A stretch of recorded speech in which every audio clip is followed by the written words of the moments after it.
Hi there, I'm Ginny at the YouTube channel Finicky Reader. I didn't make a video Wednesday because work took up all my time and I spent an evening watching Bollywood movies. Even now, I've only got 2 books to talk to you about. The first was Bury My Heart at Wounded Knee by Dee Brown in audiobook. I have to admit, I chose to listen to a book in audio so I could play The Sims at the same time. That said, it was an amazing book.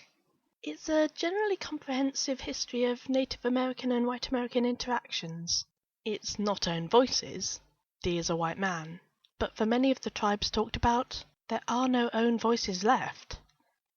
That says something. Something that resonates with the history detailed in the book.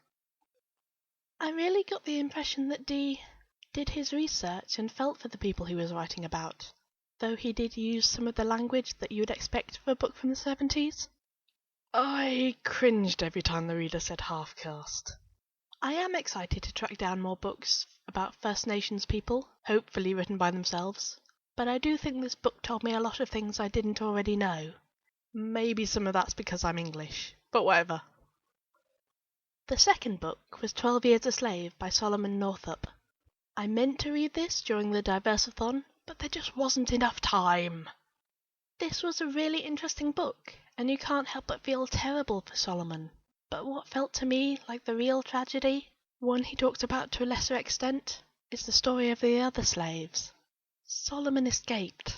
He may have truly understood the freedom he was being deprived of, but he still had the hope of escape. If only the right people knew, then he would be free. And it happened. Maybe it's because I already knew how it would end.